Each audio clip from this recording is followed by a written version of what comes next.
ठीक है।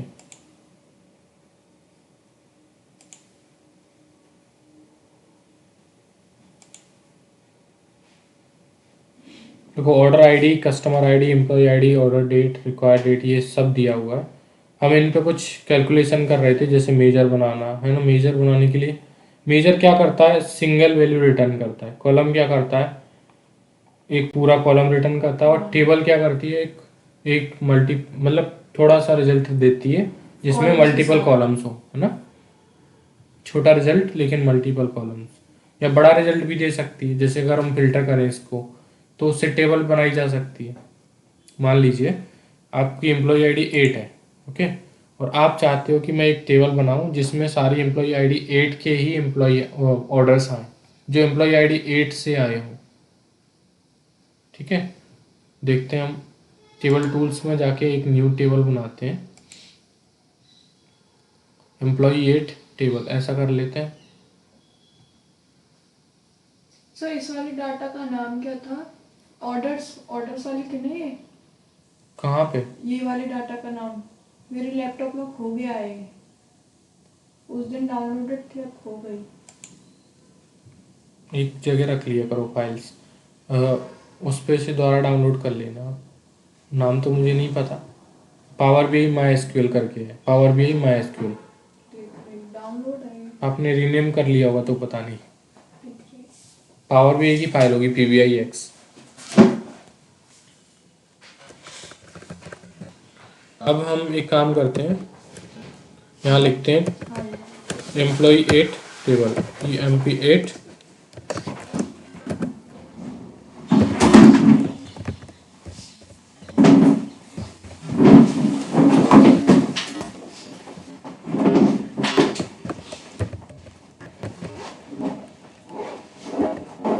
फिल्टर का फंक्शन लगा रहा हूँ अभी, फिल्टर में आपको बता दूंगा, ठीक है।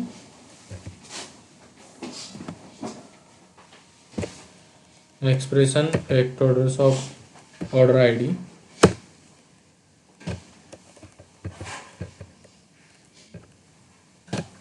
Equals to 8। देखो इधर समझो, हमने क्या क्या बना लिया था। मेजर और कॉलम थोड़ा बहुत सीख लिया था, देख लिया था हमने बनाना, है ना। हम अभी क्या कर रहे हैं, अभी हम टेबल बना रहे हैं। मैं आपको ये तीनों चीज़ें एक एक बार बना के बता देता हूँ, उसके बाद हम फंक्शंस पढ़ते जाएंगे। उसके बाद हम समझेंगे इस फंक्शन से क्या बनेगा, इस फंक्शन से क्या बनेगा, ठीक है। तो फिलहाल हम क्या कर रहे हैं, एम्प्लॉय 8 टेबल बना रहे हैं। कैसे किया, टेबल टूल्स पर जाके और न्यू टेबल पर क्लिक किया। उसके बाद हमें एक ऑप्शन मिलेगा, यहाँ पे एक एक्सप्रेशन लिख के आ जाएगा टेबल। तो मैंने किया employee 8 table equals to filter fact orders of fact orders table का कौन सा कॉलम, फैक्ट ऑर्डर्स कॉलम, जिसमें हम फैक्ट ऑर्डर का ऑर्डर आईडी इक्वल्स टू 8 ये वाला फिल्टर लगा रहे हैं। अगर ये फिल्टर होता है तो ये फिल्टर कर देगा। देखो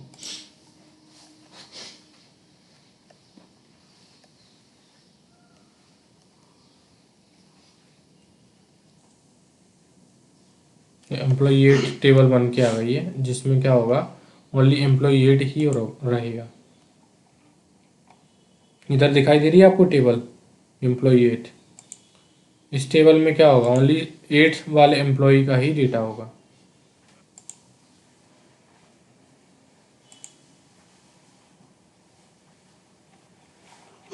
अभी ये लोड नहीं हो पा रहा है। अच्छा, अच्छा इसमें एम्प्टी है, 0 रोज, मतलब इसमें डबल इक्वल्स टू लगाना पड़ेगा शायद।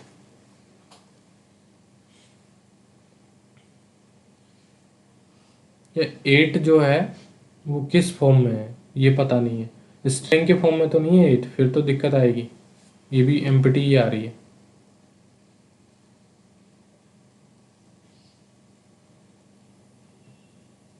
0 रोज आ रही है इसमें, 8 उसके फॉर्म में तो नहीं है। वो सॉरी, ऑर्डर आईडी नहीं करना चाहिए था मुझे, एम्प्लॉय आईडी करना था। Employee ID, sorry, employee ID करना था। एम्प्लॉय आईडी को इक्वल्स टू 8 रखना था। अब हो जाएगा। एम्प्लॉय आईडी 8 रखना चाह रहे थे हम, उन्हें ऑर्डर आईडी कर दिया था वहाँ पे। तो ऑर्डर आईडी इस तरह से नहीं है, उसमें कुछ टेक्स्ट भी है ऑर्डर आईडी में। ये आ गई ऑर्डर आईडी 8, एम्प्लॉय आईडी 8 के बेसिस पे हमारे पास पूरा रिजल्ट आ गया, है ना। तो इस तरह से क्या बनती है, टेबल बनती है। मैंने आपको दोनों चीज़ें बनाना बता दिया है, कॉलम बनाना बता दिया है, मेजर बनाना बता दिया और टेबल बनाना बता दिया। अब हम एक एक करके सारे फंक्शंस को एक्सप्लोर करेंगे। सारे फंक्शंस को एक्सप्लोर करते करते हम चीज़ें करेंगे कि ये क्या रिटर्न करेगा और ये क्या रिटर्न करेगा, ठीक है। अभी हम सम को एक्सप्लोर कर चुके हैं। सम क्या करता है, किसी भी कॉलम का सम निकाल देता है। Column should be numeric column. अगर आपका कॉलम 1 2 3 में नहीं है तो उसका सम हो जाएगा, उसका कॉलम का सम नहीं होगा फिर, है ना। तो आपके कॉलम के लिए सबसे ज़रूरी ये है कि वो 1 2 3 के फॉर्म में हो, आपका न्यूमेरिक कॉलम होना चाहिए, इंटीजर या डेसिमल होना चाहिए, अदरवाइज नहीं होगा।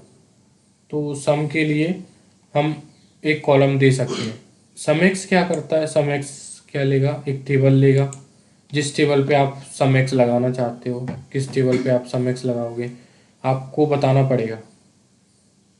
उसके बाद आप दोगे एक्सप्रेशन कि आप किस क्या चीज़ करना चाहते हो, उसका जो रिजल्ट आएगा उसका ये सम करेगा, ओके। और मेजर कहाँ बनाएगा, आप इस टेबल दोगे वहाँ पे, ठीक है। बात समझ में आ रही है। वैसे मान लीजिए मुझे चाहिए कि मेरा जो फैक्ट ऑर्डर्स टेबल है उसमें क्वांटिटी दी हुई है। फैक्ट ऑर्डर्स टेबल में क्वांटिटी दी होगी कहीं ना कहीं, ये रहा क्वांटिटी। मैं चाहता हूँ कि इस क्वांटिटी में 20 करके मैं इसका सम करूँ कि टोटल क्वांटिटी कितनी आ रही है ना। देखो अगर मैं यहाँ से करूँ कॉल टेबल टूल्स में जाके न्यू मेजर पे क्लिक करूँ एंड यहाँ से मैं देखूँ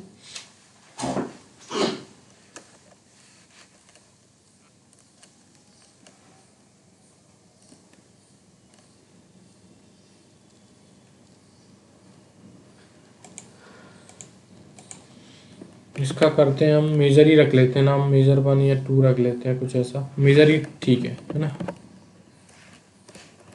मैं करता हूँ यहाँ पे सम एक्स, क्योंकि मुझे एक्सप्रेशन के बेसिस पे सम करना है। अगर नॉर्मल सम करना है तो एक कॉलम सीधा पास करना पड़ेगा, उसमें आप कुछ भी हेरा फेरी नहीं कर सकते, प्लस माइनस मल्टीप्लाई कुछ नहीं, उसमें सीधा सीधा एक कॉलम देना पड़ेगा बस। सम एक्स क्या करेगा, सम एक्स एक्सप्रेशन को कैलकुलेट करता है। तो हमें देंगे, पहले देंगे टेबल, कहाँ पे आपका जो एक्सप्रेशन लगाना है वो मुझे फैक्ट ऑर्डर्स टेबल पे लगाना है, ठीक है। कॉमा क्या करना है आपको, फैक्ट ऑर्डर्स टेबल का जो क्वांटिटी है ना,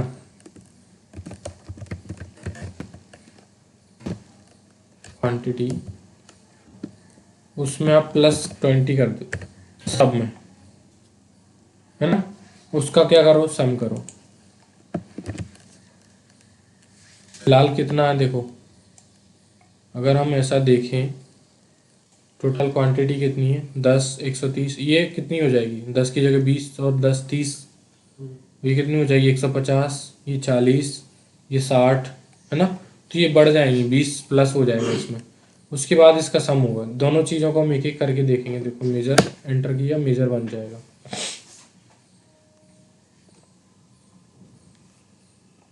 अब यहाँ रिपोर्ट व्यू में चलते हैं। रिपोर्ट व्यू में जाने के बाद हम देखेंगे कि यहाँ पे एक मेजर जो बना है, पहले हम नॉर्मल मेजर लेते हैं। कौन सा, नॉर्मल मेजर।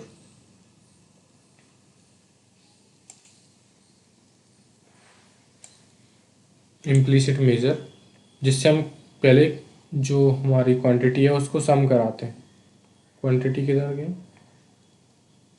ये, इसको सम करा लें, इससे पता चल जाएगा हमारा कितना क्वांटिटी आ रहा था पहले। हमने 20 प्लस करने के बाद कितना आएगा। एक और कार्ड ऐड करते हैं, इसके अंदर मेजर ले लेंगे।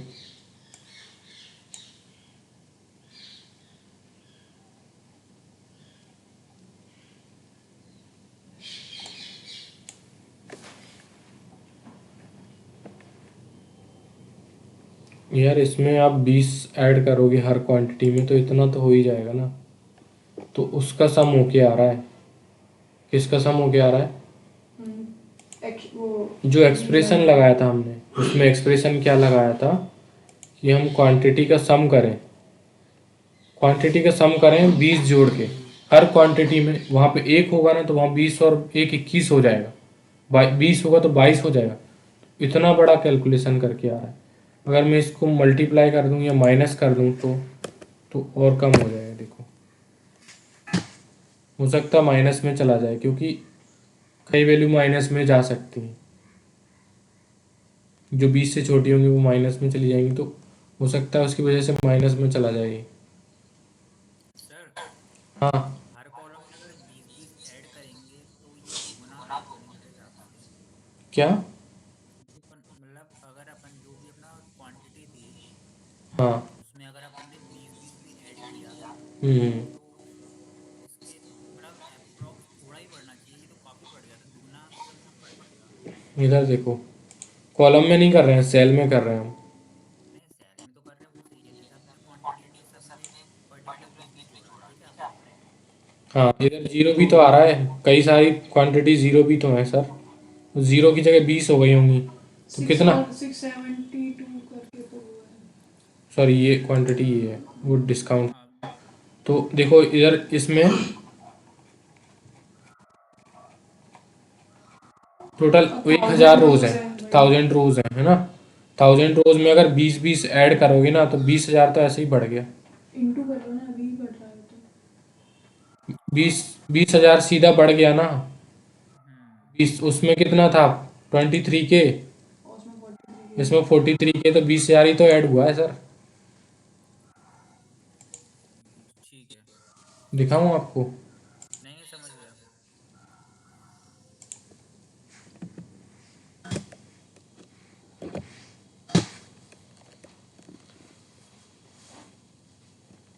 20,000 ऐड हो जाएगा इसमें, 20,000 ही तो ऐड होगा। 1,000 रोज में 20 का मल्टीप्लाई करेंगे, सीधा 1,000 20,000 हो जाएगा। 20,000 इसमें ऐड हो जाएगा। इसमें ऐड होने के बाद जो रिजल्ट आएगा वो ये है, सिंपल सा है। ओके। तो हमारा जो कैलकुलेशन है वो सही है। तो यहाँ पे आप मल्टीप्लाई प्लस डिवाइड जो करना है कर सकते हो। मतलब कहने का मतलब ये एक्स लगा है, इसका मतलब कि जो कैलकुलेशन होगी वो एक्सप्रेशंस के बेसिस पे होगी। अगर आप कोई एक्सप्रेशन लगा के कोई कैलकुलेशन करना चाहते हो, तो सम एक्स, काउंट एक्स, मिन, मिन तो खैर नहीं होगा, मिन और मैक्स एक्स नहीं लगाते उनके अंदर, उनको कोई एक्सप्रेशन नहीं दे सकते। बाकी चीज़ें कर सकते हैं, मीडियन एक्स, मीन एक्स, या फिर जियो मीन एक्स, जियो मीन। जियो मीन क्या होता है अभी बताएंगे आपको। फिलहाल अब ये समझ में आ रहा है ना कि एक्सप्रेशन के बेसिस पे हम कोई भी कैलकुलेशन कर सकते हैं। ठीक है, आगे बढ़ते हैं हम। एवरेज। अब मुझे एवरेज बताने की ज़रूरत तो नहीं है आप लोगों को, एवरेज लगा लोगे क्या? ऐसे ही सेम टू सेम एवरेज लग जाएगा, जैसे हमने सम लगाया था वैसे ही एवरेज लग जाएगा। अगर मैं इसका ये वैल्यू है, अगर इसका मैं एवरेज करूँ यहाँ से, तो देखो एवरेज आ जाएगा इसका, एवरेज ये आ गया एवरेज 23.4K जो है एवरेज क्वांटिटी हमारी सेल हुई है। एवरेज कैसे निकलता है? Number of arguments, sorry, sum of arguments divide by number of arguments. Okay, तो ऐसे हमारा ये क्या निकलता है, एवरेज निकलता है। हमें यहाँ पे क्या देना होगा, एवरेज।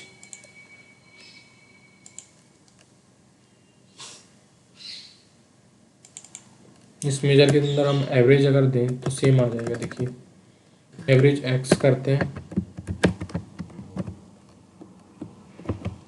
एवरेज एक्स हम 20 जोड़ के ही करेंगे, एवरेज एक्स है ना। फैक्टोरस टेबल में एवरेज एक्स, फैक्टोरस टेबल का क्वांटिटी, या फिर हम डायरेक्टली भी दे सकते हैं। अभी हमने टेबल पास कर दिए तो हम डायरेक्ट क्वांटिटी भी पास कर सकते हैं स्क्वायर ब्रैकेट में। बट ये है कि जब हम दो टेबल के बीच में कैलकुलेशन करते हैं तो हमें ये दोनों टेबल के नाम देने ज़रूरी है। दे सकते हो, नहीं भी दे सकते तो भी चलेगा, क्योंकि हमने फैक्टोरस टेबल पे ये कैलकुलेशन करी है। Okay, quantity plus 20। अब इसमें 23.4K नहीं आएगा, इसमें आएगा 43.4 के क्या आएगा, क्योंकि 20 ऐड हो गया ना, शायद उसकी वजह से कुछ अलग आएगा एवरेज।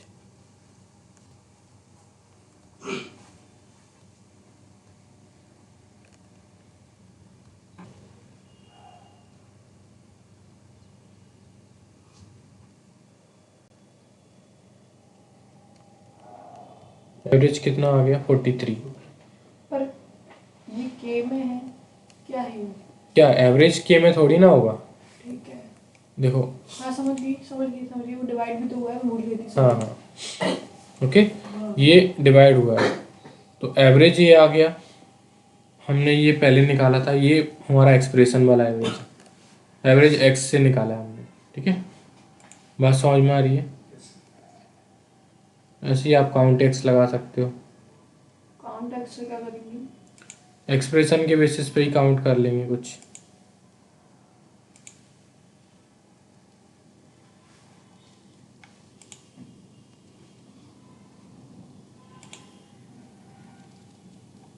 काउंट एक्स नीचे होगा,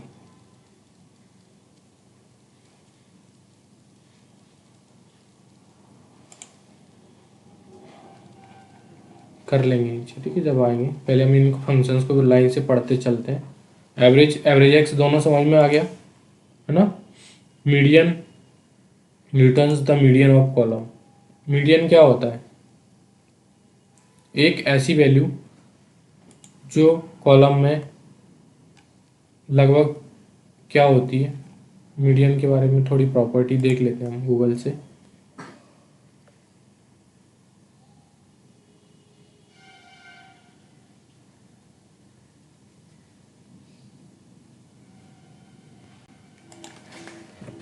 सो मीडियन एवरेज ही होता है।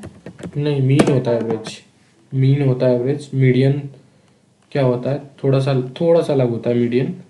Median is the middle value in the data set, okay.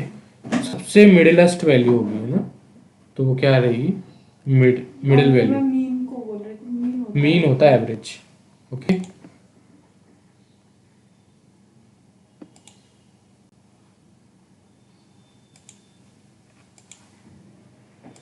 अगर हम यहाँ पे क्या निकालें, मीडियन,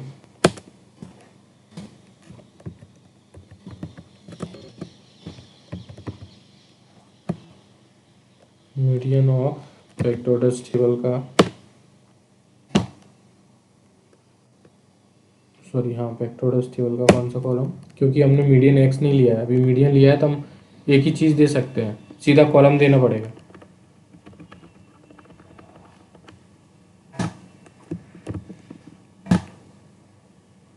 मिडिलेस्ट वैल्यू क्या होती है? मोड, सॉरी मीन, मीडियन, जैसे लिखा है 1 2 3 4 5, इसमें मिडिलेस्ट वैल्यू कौन सी है? ओके, ये होती है मिडिलेस्ट वैल्यू, ठीक है।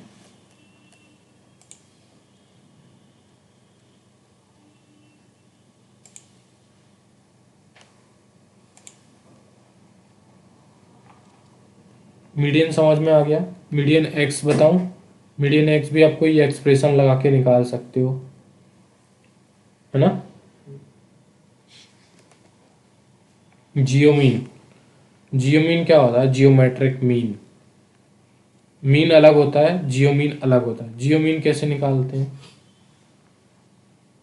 देखो ये क्या है, यूएस का 5 साल का 5 इलेक्शंस का क्या दिया हुआ है, वोटर टर्नआउट दिया हुआ है ना, कि 50.3% वोटर सत्ता पक्ष से विपक्ष की ओर चले गए, है ना। अपोजिशन की तरफ चले गए 50.3, कितने में, 2000, जो सन 2000 में 2000 में क्या हुआ, 50.03, 50.3% वोटर कहाँ चले गए, अपोजिशन की तरफ, ठीक है, रूलिंग पार्टी को छोड़ के अपोजिशन की तरफ। यहाँ 2004 में बड़ा हुआ, थोड़ा और बड़ा।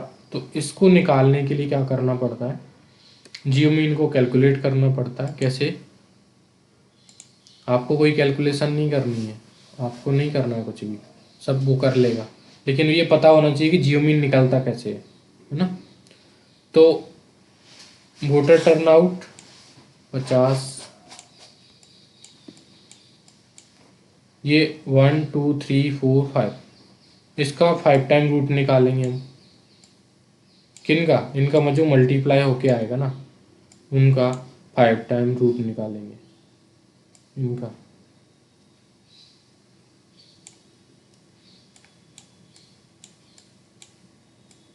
ये वैल्यू का क्या निकाल रहे हैं हम? 5 टाइम रूट। देखो ये जो वैल्यू आई ना, इसका जो जियो मीन होगा वो 54.64 होगा।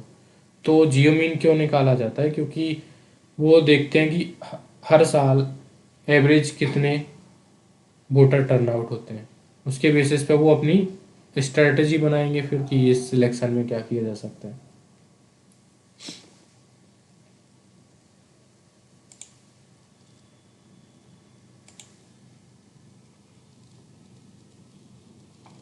जियो मीन कैलकुलेट करते हैं हम किसी भी कॉलम का, और इसी का कर लेते हैं जियो मीन।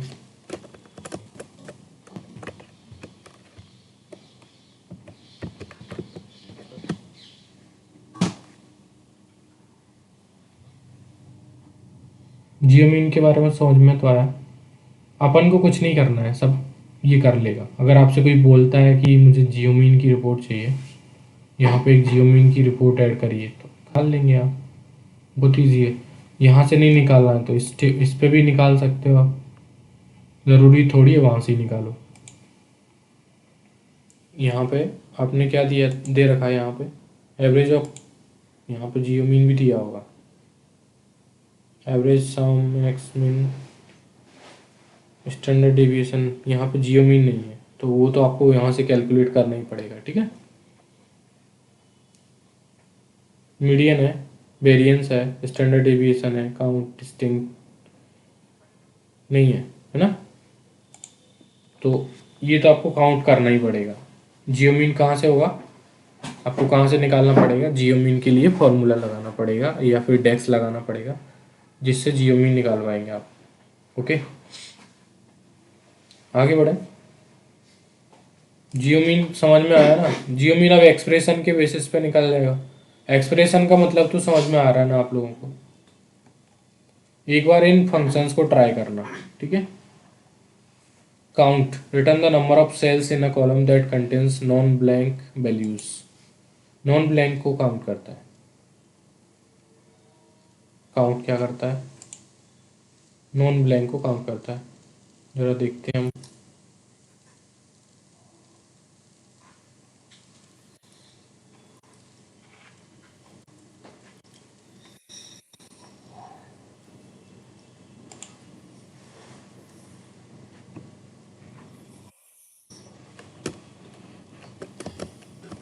आगे जाके आपके एक एक डाउट क्लियर होते जाएंगे ऑटोमेटिकली अपने आप। मैं नहीं डाउट करूँगा, क्लियर आपके अपने आप होते जाएंगे, क्योंकि इतने सारे फंक्शंस पढ़ेंगे ना, तो सारे फंक्शंस की जो यूज़ होंगे ना, ऑटोमेटिकली वहाँ पे डाउट क्लियर हो जाएंगे।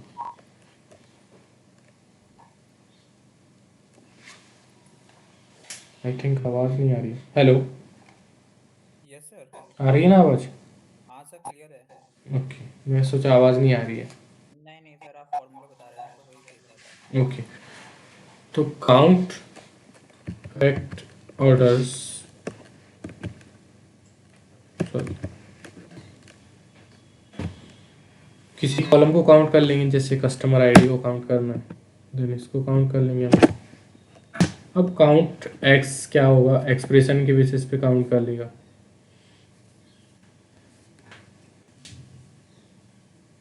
फॉर्मूले तो वही सारे हैं सर जो अपन ने एक्सेल में किए थे। हाँ, एक्सेल के जैसे ही हैं सारे, बट थोड़े बहुत अलग हैं। समराइज और जो चीज़ें हैं वो अलग अलग हैं, ठीक है। अभी फिलहाल आपको ये चीज़ें क्या करनी है, ट्राई करनी है। क्या क्या? सम, काउंट, मिन, मैक्स, काउंट एक्स, सम एक्स, मिन एक्स, जो भी मतलब एक्स एक्सप्रेशन के बेसिस पे चलता है, वो सारे ट्राई करने हैं। धीरे धीरे करके हम बड़े बड़े फंक्शंस की तरफ चलते हैं, तो उनको वो वाले फंक्शंस को हम कर लेंगे, ठीक है। ये वाला फंक्शन डेप्रिकेटेड हो गया है, इसको हटा देते हैं, डिवाइड वाला। अब नहीं होता। नहीं, एक सिंगल स्लैश लगा के डिवाइड कर लो, ज़रूरी थोड़ी डिवाइड लगाना, यूज़ नहीं होता है इसका, कोई मतलब का नहीं है। डिवाइड करना ज़रूर, डिवाइड लिखना सही रहेगा या डिवाइड करके डायरेक्टली लिख दो सीधा सीधा। कॉलम लिखने की ज़रूरत पड़ेगी, फिर किस कॉलम से डिवाइड करना है, क्या करना है। सिंपल कॉलम के आगे स्लैश लगाओ, सिंपल डिवाइड हो जाता है। क्या ज़रूरी है ऐसे फंक्शन को पढ़ने का।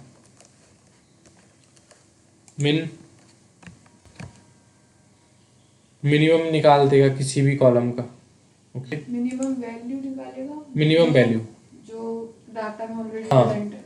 डेटा में मिनिमम वैल्यू निकालेगा जो ऑलरेडी प्रेजेंट है, ओके। मैक्सिमम क्या करेगा, मैक्सिमम वैल्यू निकालेगा। ये आपके लिए होमवर्क है, मिनिमम मैक्सिमम, ओके। और काउंट रोज क्या करेगा, अब ये थोड़े से अच्छे फॉर्मूलाज आते जा रहे हैं। तो काउंट रोज क्या करेगा, काउंट निकालेगा रोज का कि टेबल में टोटल कितनी रोज है। ये क्या रिटर्न करेगा, मेजर ही रिटर्न करेगा, बट ये पूरी टेबल लेगा, ये आपसे कॉलम नहीं लेगा। क्या लेगा, टेबल। पर काउंट तो हमें वैसे भी पता है। पता है, बट अगर निकालना हो तो निकाल सकते हो। जैसे मान लो अगर वो कोई पूछे कि आपके टोटल कितने ऑर्डर्स हुए हैं, तो काउंट रोज कर लो।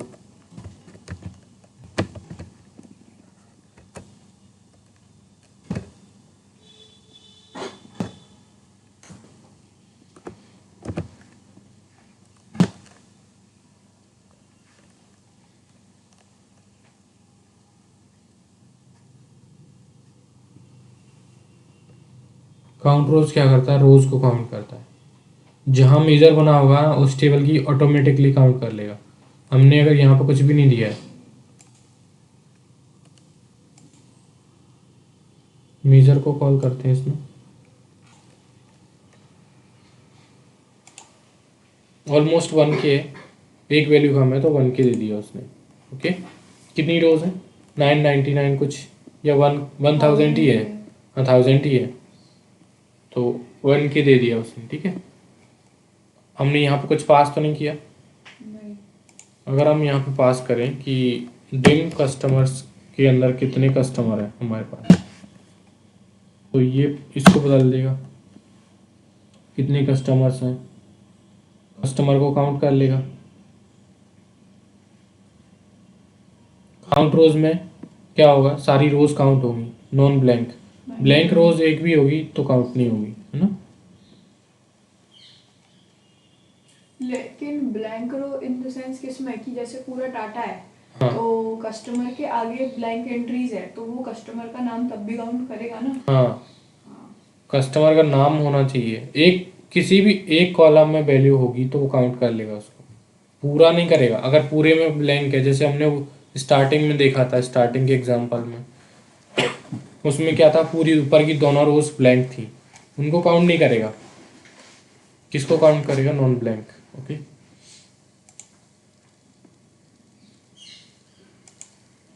डिस्टिंक्ट क्या करता है, फाइंड यूनिक डेटा।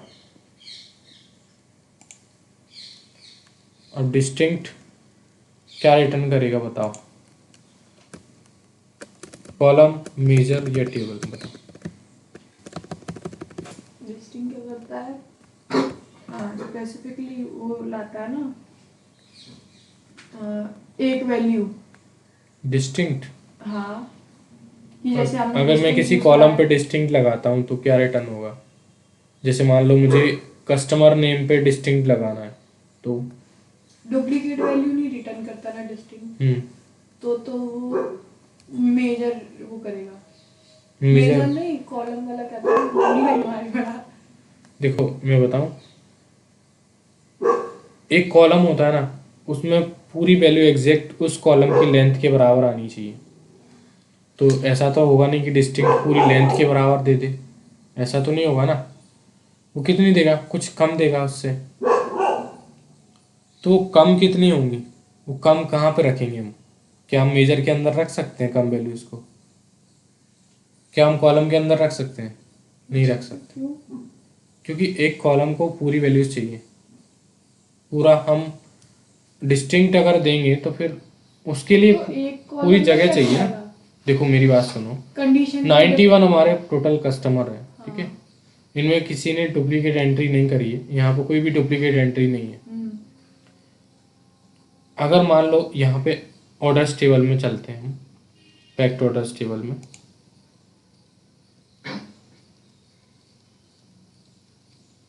यहाँ पे आपको दिखाऊं, अच्छा यहाँ रेटिंग्स वाले कॉलम की बात कर लें हम, तो यहाँ पे एक्सीलेंट, पुअर और गुड दिया हुआ। नहीं नहीं ऐसा नहीं है। एक्सीलेंट और पुअर देती है। हाँ एक मिनट और देख लेते हैं, कोई ऐसा कॉलम फ्राइडे देखते हैं। सैटरडे वाला देखते सिटी देखते हैं, सिटी हाँ, और इसमें कंट्री बहुत है ना। सारे हैं। मैक्सिको, ऑस्ट्रेलिया, जर्मनी, ऑस्ट्रिया, सब यूनिक तो नहीं हो सकती हैं कंट्री, क्योंकि repeat हो रही है। 1000 डेटा। अगर मैं इसको डिस्टिंक्ट में कॉलम रिटर्न कराऊँ तो कॉलम कहाँ आएगा बताओ, यहाँ आएगा। तो कितनी 365 मैक्सिमम होंगी, कितनी कंट्रीज हैं, 294 कंट्रीज हैं, उतनी ही मैक्सिमम होंगी। ये तो 294 तक ही आएगा ना। कॉलम रिटर्न कैसे हो जाएगा, कॉलम रिटर्न हो ही नहीं सकता ऐसे एक डिस्टिंक्ट। कॉलम में कैसे हो जाएगा फिर? क्या? एक मेजर में कैसे आ जाएगा फिर? मेजर में भी नहीं आएगा, तो क्या करेगा? टेबल रिटर्न करना पड़ेगा हमें। टेबल ही करेगा रिटर्न, ठीक। ओके, तो ये चीज़ समझ में आई और आप? टेबल कैसे करेगा फिर ये रिटर्न? इंडेक्स के साथ? नहीं, बिना इंडेक्स के हम उसमें इंडेक्स दे सकते हैं। तो टेबल का कहलाई फिर? नहीं वो कॉलम नहीं है, वो टेबल ही है। कॉलम आप जब रिटर्न वो- नहीं करा सकते, कॉलम उसी टेबल में रिटर्न होता है जिस पे आप एक्सप्रेशन लगा रहे हो। आप यहाँ पे दिखा देता हूँ मैं, टेबल टूल्स में जाके अगर मैं यहाँ पे मेजर बनाऊँ, न्यू मेजर करूँ, तो यहाँ पे मेजर बनेगा नहीं, इसके नाम से नहीं बनेगा, डिस्टिंक्ट फंक्शन आएगा ही नहीं मेजर में। आ सकता है लेकिन चलेगा नहीं वो, अब वहाँ पे एरर आएगा जब हम इसको कॉल करेंगे मेजर को। देखो अगर मैं करूँ डिस्टिंक्ट और यहाँ पे करूँ मैं डिम कस्टमर कर फैक्ट ऑर्डर्स का कंट्री कर लेते हैं, ठीक है।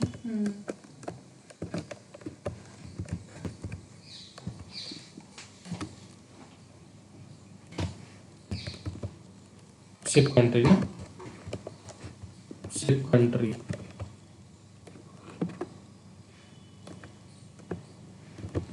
कंट्री 1000 तो हो नहीं सकती क्योंकि दुनिया में इतनी कंट्री ही नहीं है, कहीं ना कहीं डुप्लीकेट एंट्री रही होंगी।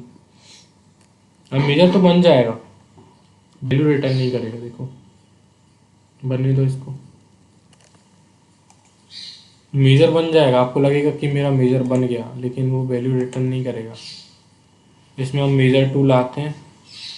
टेबल में तो और मेरे मतलब कहने को पूछने वाला ये था कि टेबल में तो और डाटा भी होता है ना, तो फिर मतलब और डेटा ले सकते हो आप, लेकिन एक कॉलम भी एक टेबल बना सकता है, ऐसा नहीं है। ठीक है, अलग से एक वो बना ये क्या आ रहा है देखिए, हमने एरर इसको, in fetching data. Okay, this visual, इस विजुअल के लिए इस डेटा को शो कराना इम्पॉसिबल है, ठीक है, ये नहीं करा सकता शो। तो हमें क्या करना पड़ेगा इसके लिए, अगर हम कॉलम भी रिटर्न करें तो कॉलम होगा नहीं, कॉलम बनेगा ही नहीं।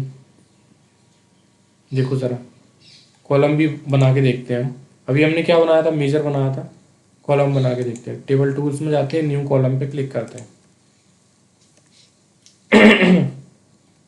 न्यू कॉलम पे क्लिक करेंगे तो कॉलम वाला टूल आ जाएगा।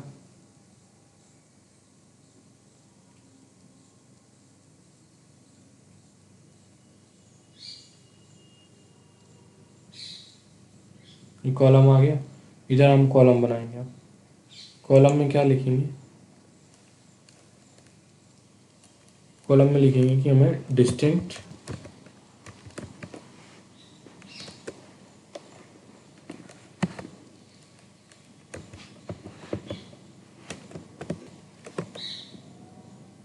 किसका, फैक्ट ऑर्डर्स का ना, फैक्ट ऑर्डर्स टेबल का सिर्फ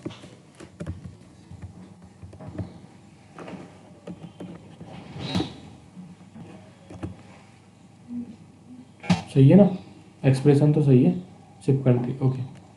तो इधर एरर आएगा पूरा, या तो ब्लैंक नल आएगा या एरर आएगा। आप ऐसा कॉलम नहीं बना सकते। देखो table of multiple values was a single expected.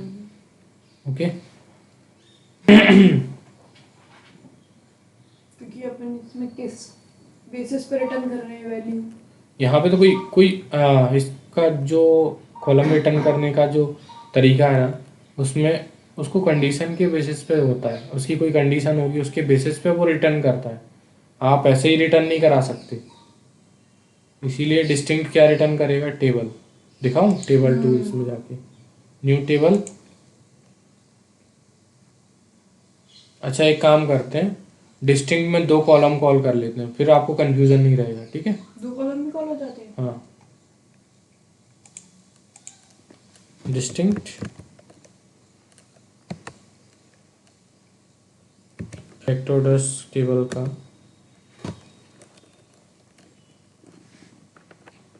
कौन सा ऑर्डर आईडी कर लेते हैं, कॉमा फैक्टोर्स टेबल का एक ही होगा अभी फिलहाल तो।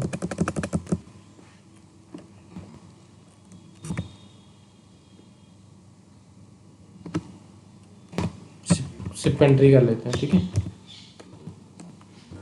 यही सही तरीका है इसको कॉल करने का। डिस्टिंक्ट फंक्शन क्या रिटर्न करेगा, टेबल रिटर्न करेगा। तो ये टेबल आ गई। अब इसको आप वो दे दो, इंडेक्स दे दो। इंडेक्स कहाँ से देंगे, इंडेक्स देने के लिए यहाँ पे तो तरीका नहीं है, आपको कहाँ जाना पड़ेगा, ट्रांसफॉर्म में जाना पड़ेगा। वहां से आप इंडेक्स देके वापस ला सकते हो इसको। बात समझ में आ रही,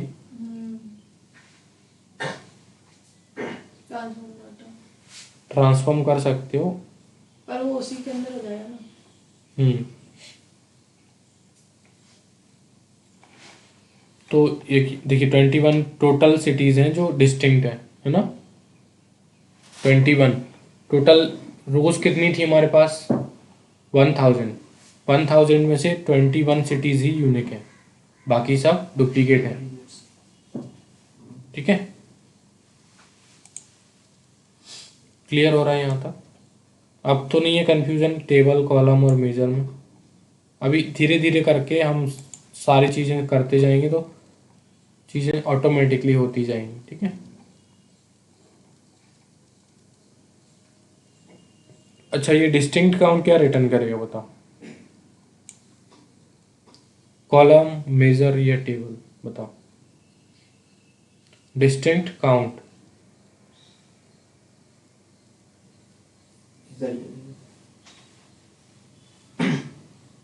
समझ में नहीं आ रहा, पहले ये निकालेगा डिस्टिंक्ट, हमने डिस्टिंक्ट निकाले, फिर उनको काउंट कर लेगा।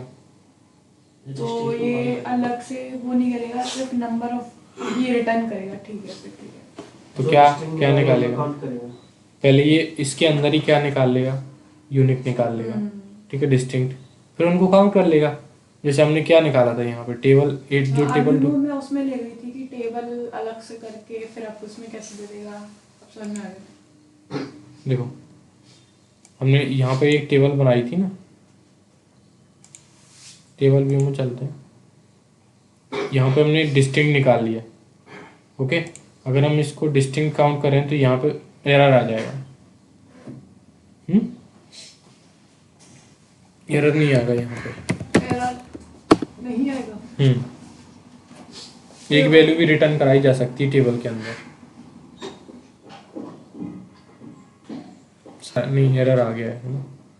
एरर हमें इसको क्या बनाना पड़ेगा, मेजर बनाना पड़ेगा, तो ही हम इस एक्सप्रेशन को लगा सकते हैं।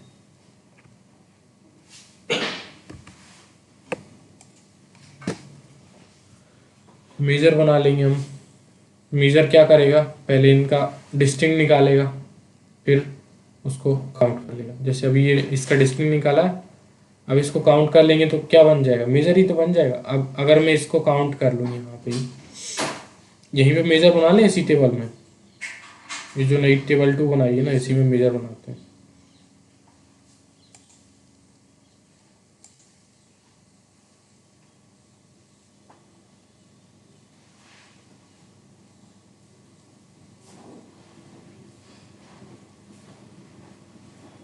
ठीक है, टेबल 2 में बना रहे हैं। मेजर 3 नाम से डिस्टिंक्ट काउंट।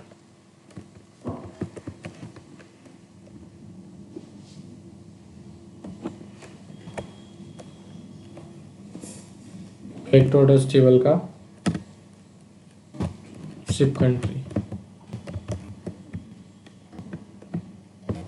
इसी का हमने वो निकाला था। 21 आएगा इसका आंसर। देखिए इधर देखना पड़ेगा। हम इसको नॉर्मली नहीं देख सकते मेजर को, तो हमें क्या करना पड़ेगा, उसके अंदर देखना पड़ेगा इसकी वैल्यू कितनी है। हाँ, कार्ड में हम मेजर 3 ले आते हैं।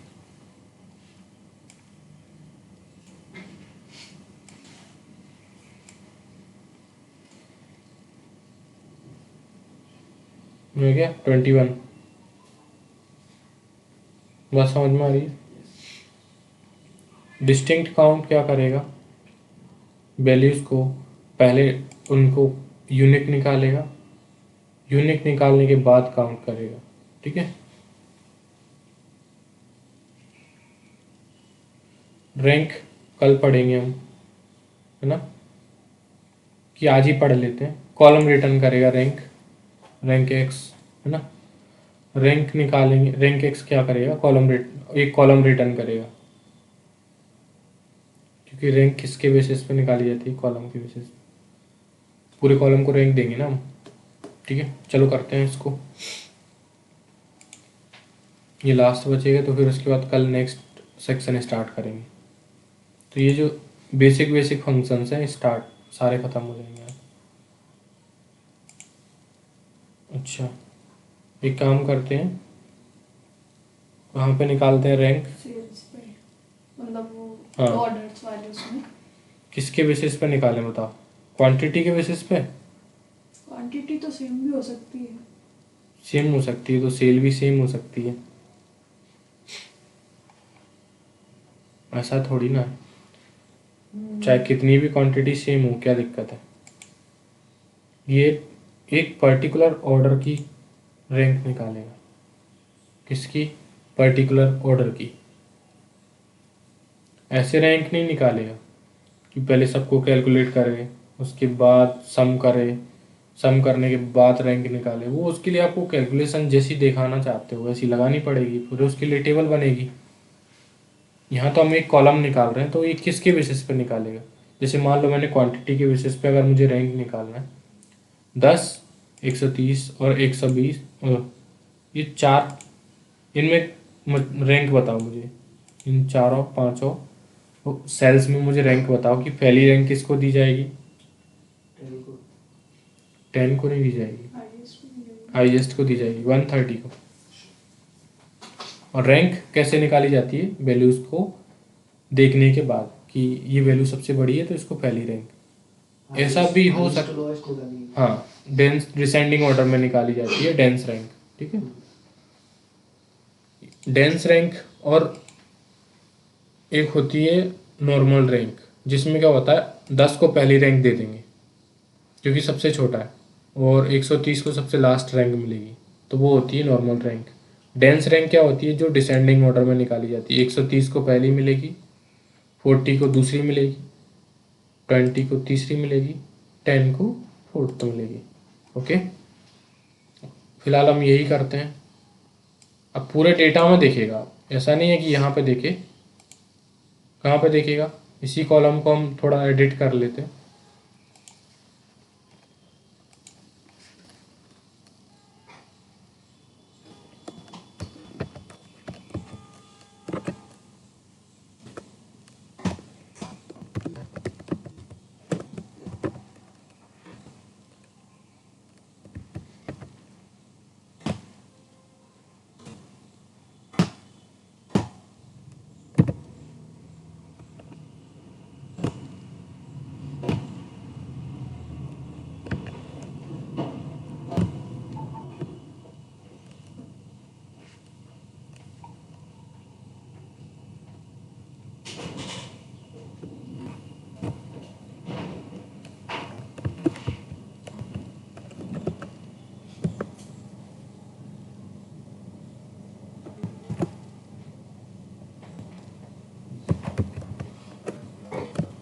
अच्छा, ये इसको ऑर्डर को खाली छोड़ते हैं, ठीक है।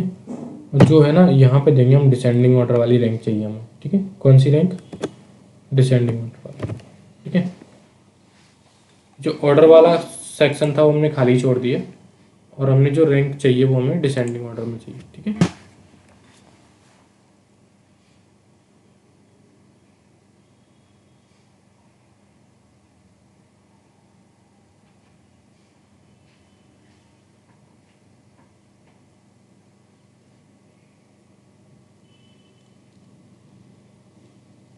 देखो ये पहली रैंक मिली है इसको, 130 क्वांटिटी सबसे ज़्यादा बार, मतलब पहली रैंक मिली है इसको। फिल्टर करें,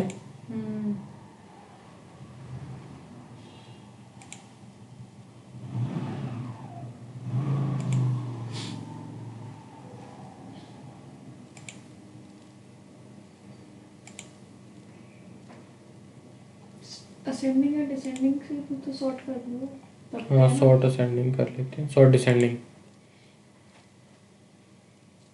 ठीक है। हाँ रैंक रिपीट भी हो रही है। रैंक रिपीट भी होगी, ठीक है। ये कौन सी रैंक है बताओ? 1 2 1 2 3 आ रहा ना डायरेक्टली, 2 क्यों नहीं आया? मैथ में वो होता है फंक्शन।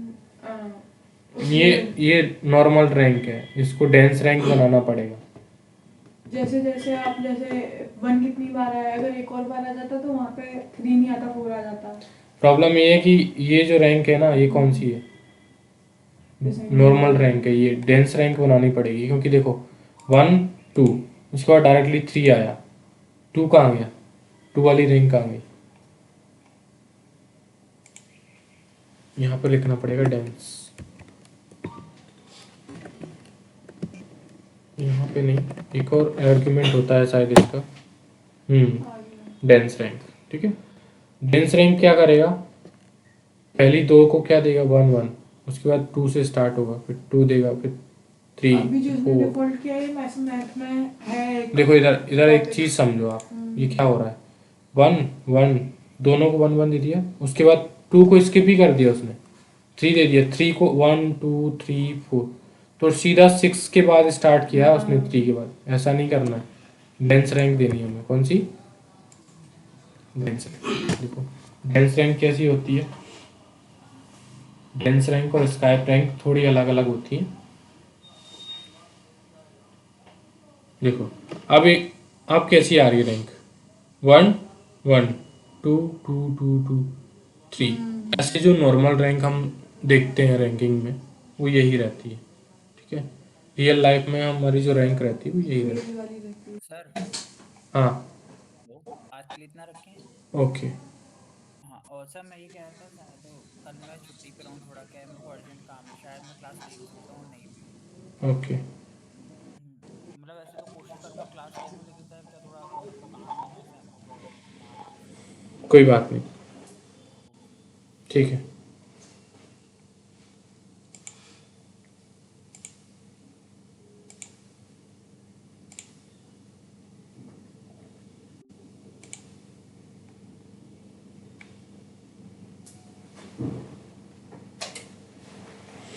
ओके तो आज के लिए इतना ही रखते हैं ना, बाकी जो चीज़ें हैं वो कल करेंगे।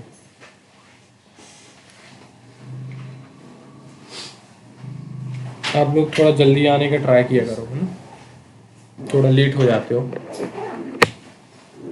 जल्दी उठ जाया करो सुबह। अच्छा